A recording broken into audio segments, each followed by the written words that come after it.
Ada masalah, berani. Berani ya? Baik, insyaallah. Last minute. Sebab ini hadis yang terakhir ya. Betul ya? Betul. Baik. Kanat Aisyah, kisahnya tentang Aisyah radhiyallahu anha. Maaf.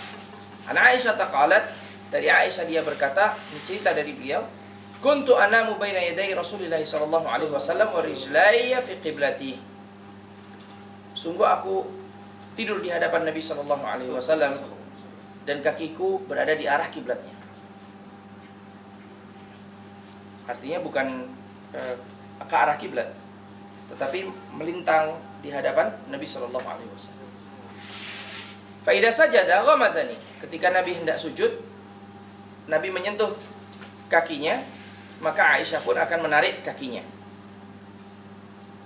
Fa qabadtu rijlai. Maka aku menarik kedua kakiku sehingga Nabi bisa sujud. Wa idza qama basattuhuma. Seandainya Nabi berdiri atau bangun dari sujudnya, Aisyah menjulurkan kembali kedua kakinya. Wal buyut yauma idzin laisa fiha misbah. Dan rumah ketika itu tidak ada lampunya, masabih. Dan beberapa kali kita sebutkan bahwasanya di zaman Nabi SAW tidak setiap rumah memiliki penerangan. Bahkan yang penerangan ketika itu hanya terbuat dari minyak, baik minyak goreng ataupun minyak dari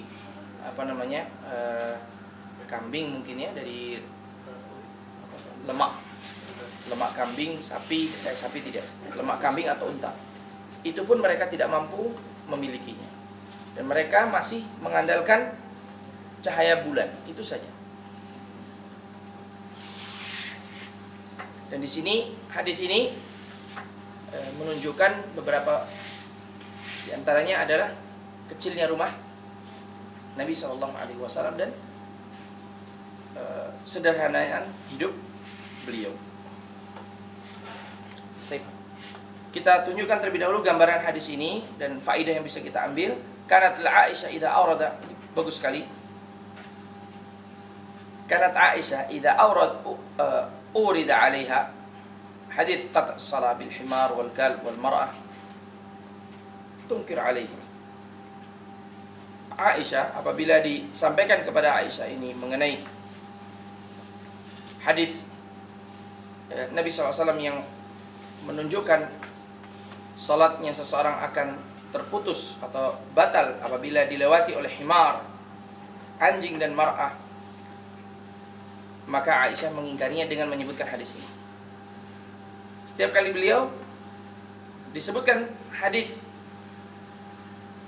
pembatal salat tersebut, Aisyah membawakan hadis ini. Artinya Aisyah tidak sepakat dengan hadis itu. Karena apa? Karena kejadian ini. Wa taqul kuntu anam baina yaday Nabi. Aku pernah tidur di hadapan Nabi SAW karena lidiki buyutan, karena kesempitnya rumah kami. Takunu rijlayya fi qiblati. Famada mawaqifan, dan seterusnya sampai kisah yang tadi kita sebutkan. Kemudian akhirnya beliau mengatakan, walakin laisa fi buyutana masabih, fa kaifa tuqarrinunana ma'syaran nisa ya ma'al hamiri wal kilab fi qat'is salah.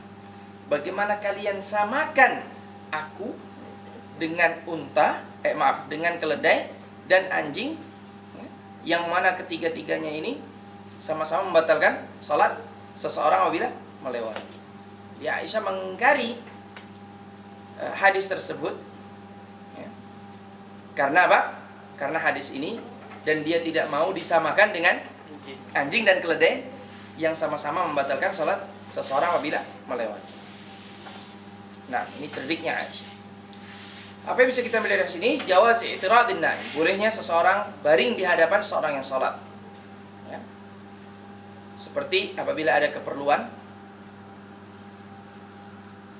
mungkin keperluannya dia hanya ingin tidur sebentar saja dan dia ingin bangun tapi masih berat untuk bangun, maka dengan sering disentuh begitu, kemudian akhirnya akan bangun, mungkin begitu maksudnya, atau karena tempatnya sempit seperti yang terjadi pada rumah Aisyah.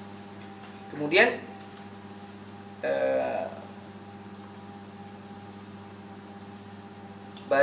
berbaringnya seseorang wanita di hadapan seorang yang salat itu tidak membatalkan salat dan tidak pula mengurangi pahalanya. Kemudian yang berikutnya, menyentuh wanita sekalipun tanpa pembatas tidak membatalkan wudu berdasarkan hadis ini. Jadi para ulama yang tidak membatalkan atau tidak mengatakan bahwasannya menyentuh wanita itu membatalkan, mengambil hadis ini sebagai dalil. Karena Nabi SAW menyentuh Aisyah, dan menyentuhnya di sini Nabi tidak bisa membedakan karena waktu itu tidak ada misbah. Nabi tidak sempat membedakan apakah menyentuh Aisyah dengan hail atau tanpa hail, dengan pembatas atau tanpa pembatas. Ya.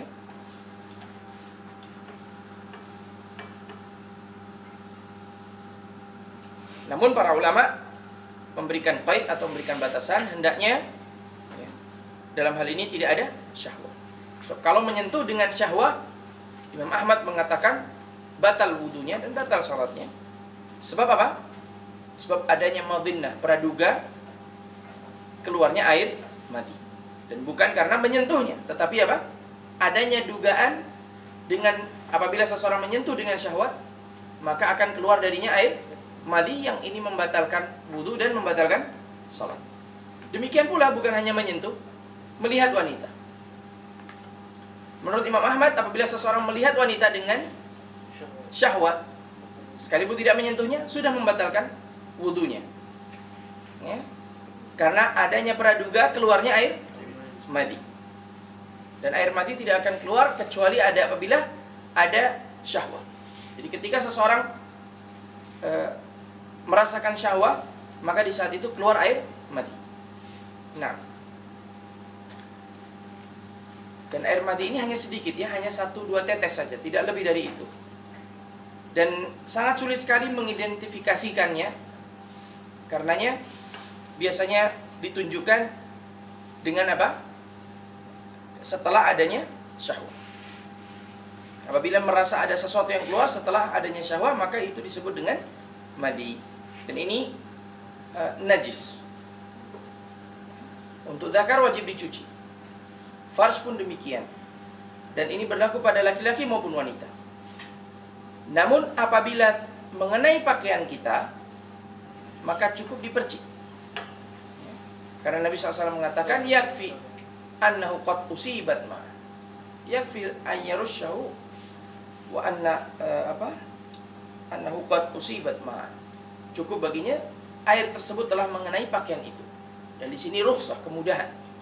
Tidak harus dicuci, dibilas, tetapi cukup diperciki saja. Dan apabila tempat yang terkena madi itu sudah terlihat sedikit basah, sudah cukup. Kemudian hadis ini menunjukkan